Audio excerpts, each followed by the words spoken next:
Olá, bem-vindo ao canal Arque Atualiza. Esse é o nosso trabalho sobre estruturação de espaços públicos e nós vamos falar hoje sobre a participação das crianças na construção de cidades mais humanas. É no YouTube Arque Atualiza e também no Instagram. Siga nossas redes sociais e se inscreva também no canal.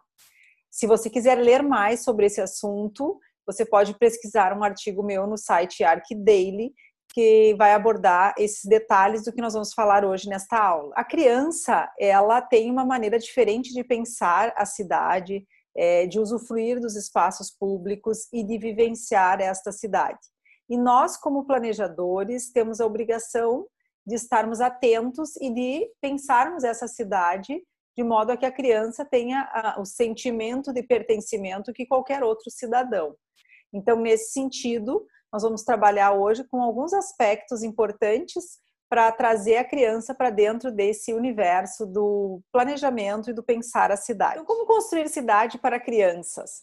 Na verdade, não é encher a cidade de playgrounds, mas sim pensar numa cidade em que a criança se sinta convidada a participar. Se uma cidade que seja amiga da criança, como é o conceito que a Unicef nos traz, tá?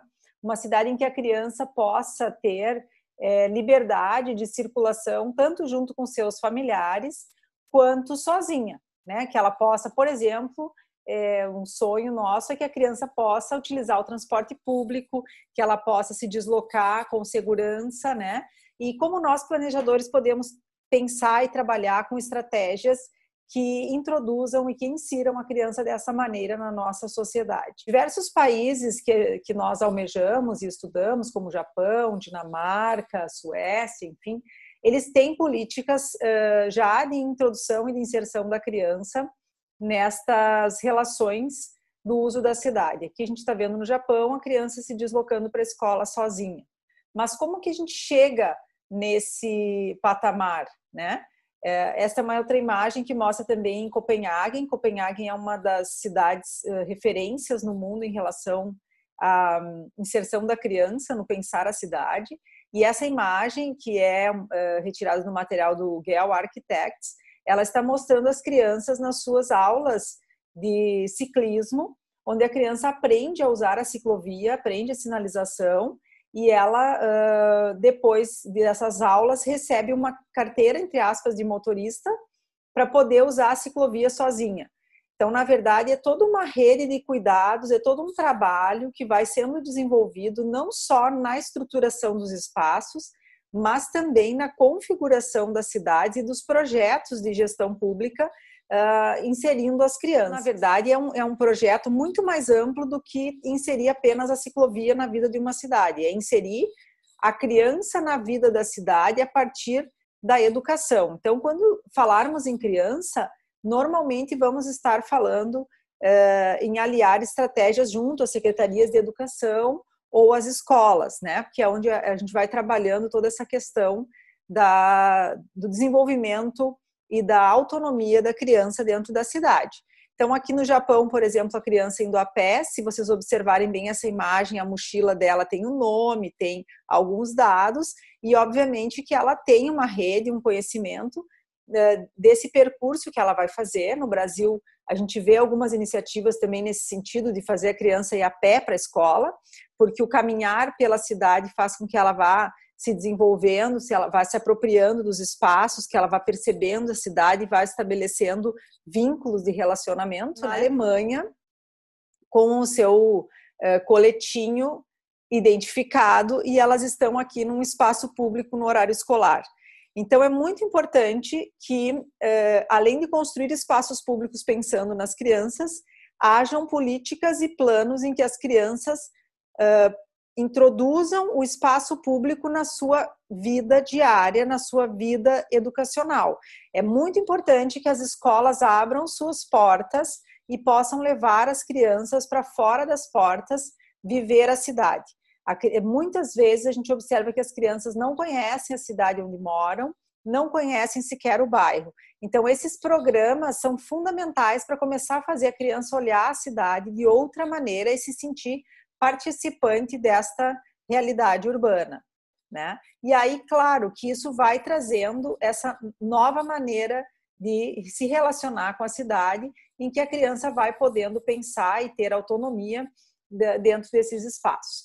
Agora, olhem bem esta imagem. Quando a gente fala em criança, a gente tem que pensar que a criança vai ver de um nível diferente, porque ela é menor que o adulto, ela se sente, às vezes, mais vulnerável com questões que oferecem menos risco real e talvez não conheçam exatamente o risco real que uma cidade pode apresentar, principalmente em relação à segurança na mobilidade no trânsito.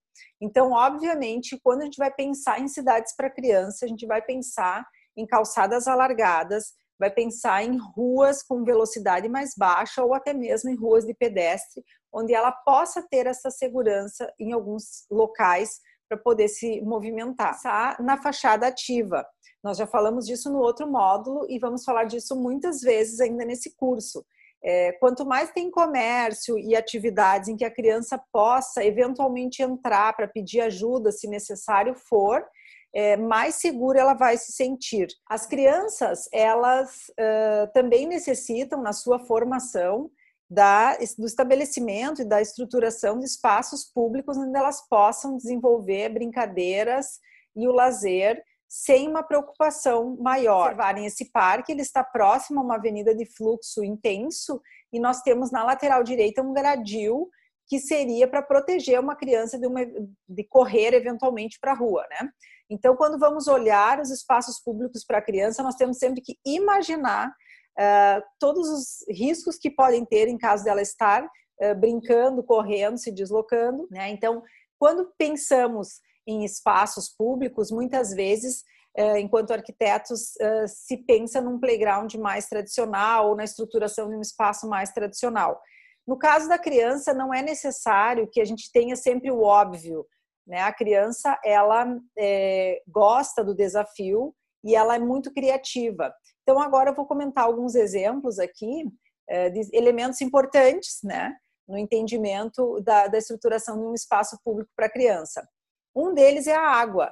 Vocês estão vendo aqui, é um espelho d'água no Jardim de Luxemburgo, em Paris, onde a criança pode velejar com o seu barquinho e ter um tipo de brincadeira diferente do que o playground tradicional, porque ela vai empurrando o barquinho e é um desafio imenso, a criança fica entretida aqui por muito tempo. A questão da relação com a água, ela é muito chamativa para a criança. Óbvio que a gente sabe que depende do clima, né? Mas a possibilidade de chafariz e de espaços que a criança possa ter contato com a água sempre é uma relação bastante intensa e importante, né? Os jatos de água em praças, os córregos de água, né? Assim como outros desafios, nesse caso um piso de luz em Copenhague já é atrativo e se torna uma brincadeira. Então, muitas vezes nós arquitetos pensamos uma solução para o adulto, mas que a criança vai ter um olhar lúdico e diferenciado. Até mesmo numa pista de skate mal projetada, pode se transformar num grande escorregador.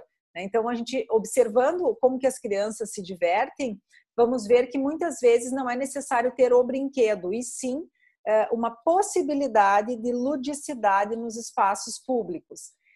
Outro fator bem interessante, quando possível, é criar nos espaços públicos o contato das crianças com animais, quer seja, aqui no caso, é uma imagem com cavalo, ou às vezes com, exemplo, preás ou pássaros, pequenos animais de sítio, né? A criança, ela cada vez mais está afastada da vida na fazenda, enfim, e trazer os animais para junto dos espaços pode ser uma solução bastante interessante.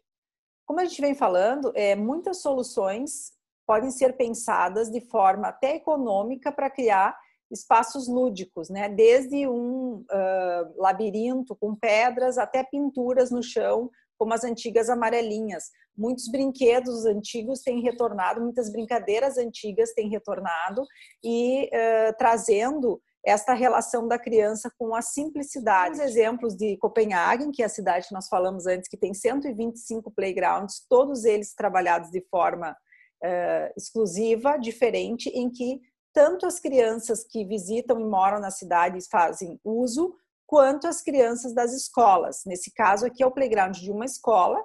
As escolas em Copenhague não têm cerca, e sim playgrounds abertos que são trabalhados como espaços públicos. A gente sabe que num país como o nosso isso vai enfrentar algumas dificuldades, principalmente em relação à segurança, porém podemos começar a pensar em como compartilhar o espaço da escola com o bairro, que muitas vezes os nossos bairros não têm áreas públicas e verdes para fazer playgrounds para as crianças, mas as escolas têm. Aqui nós temos mais imagens também de Copenhague, aqui é Israelplatz, onde as crianças de uma escola estão também brincando com as crianças que estão usufruindo do espaço da praça. É um espaço com água, sem nenhum receio de que a criança vá se molhar, porque, como a gente vem falando, o playground ele é fundamental para a criança se desenvolver, ter o seu desenvolvimento motor trabalhado. Copenhague também tem como referência o Super Killing, que é um parque diferenciado, com brinquedos simples, brinquedos até retrô, né? E um piso muito especial que as crianças gostam de brincar. Muitas vezes, aviões, carcaças, enfim, podem também fazer a alegria das crianças nesses brinquedos. Então, destacando aqui a importância de que o playground ele não é só um espaço para brincar, mas é um espaço que deveria ser entendido como um espaço de desenvolvimento, tanto social quanto psicológico e até motor para as nossas crianças na construção de cidades. Então, aqui tem mais exemplos de brinquedos, enfim, em Copenhague, dentro dessa variedade dos 125 playgrounds que eles possuem, nós temos uma diversidade de brincadeiras que faz com que também as crianças tenham vontade de circular nesses espaços e conhecer esses espaços que são diferenciados um do outro, né? Vou falar aqui, então, de como nós implantamos em Passo Fundo um programa muito legal dentro da gestão pública. Nós trabalhamos na revisão do plano diretor com esse projeto chamado Cidade do Amanhã, em que no diagnóstico da cidade para a estruturação do plano diretor, nós convidamos as crianças para opinarem sobre seu bairro e sobre a cidade. Esse programa foi baseado no Child Friendly Cities, que é um programa da Unicef, né, com incentivo da ONU, e que trabalha, então, com os pontos dos direitos da criança. Então, dentro da leitura comunitária, normalmente a gente faz leituras e participação social com adultos, nós optamos por trabalhar e ouvir as crianças, né? E, obviamente, que ver o que a criança estava reconhecendo na cidade como sua referência, como sua identidade, como que a criança estava compreendendo a cidade, né? E fizemos, então, algumas oficinas com crianças, né, de escolas públicas e particulares, explicando o que era planejamento urbano e trazendo e convidando a criança a opinar sobre a cidade. Então, tudo trabalhado de forma lúdica, elas fizeram um mapa mental, identificaram os pontos de referência da cidade, conseguiram, através do mapa mental, fazer esse estudo da relação da sua casa com o bairro. Depois, trabalhamos com um quiz, onde elas identificaram alguns pontos da cidade. Percebemos que os parques e praças sempre são os pontos mais reconhecidos, né? Sobre a percepção do seu bairro ideal, o que deveria ter num bairro ideal, e aí os debates em grupos e apresentação de mapas, e a criança tinha que escolher onde ela queria morar nesse bairro ideal. A maioria das crianças no bairro ideal queria morar perto da praça, e todo bairro ideal tem uma grande área de lazer. As crianças nessas oficinas mostraram que elas gostariam muito que os bairros fossem multifuncionais e o maior desejo delas era poder circular com segurança dentro do bairro da escola. Então, o nosso entendimento é que a criança precisa se sentir segura para ter liberdade e agir dentro da sua cidade. Então, as crianças se sentiram bastante motivadas a participar desse projeto e demonstraram tudo o que nós já vemos percebendo em diversas bibliografias, que nós temos que, ao pensar os bairros multifuncionais e as estratégias dos espaços públicos, entender esse ponto de vista da criança e trazer esta nova visão para dentro dos projetos de cidade. Obrigada por assistir o nosso vídeo. Se inscreva no canal Arque Atualiza, ative o sininho, deixe seu like se você gostou desse material e também siga a Arque Atualiza no Instagram para receber conteúdos atualizados de arquitetura e urbanismo. Até mais!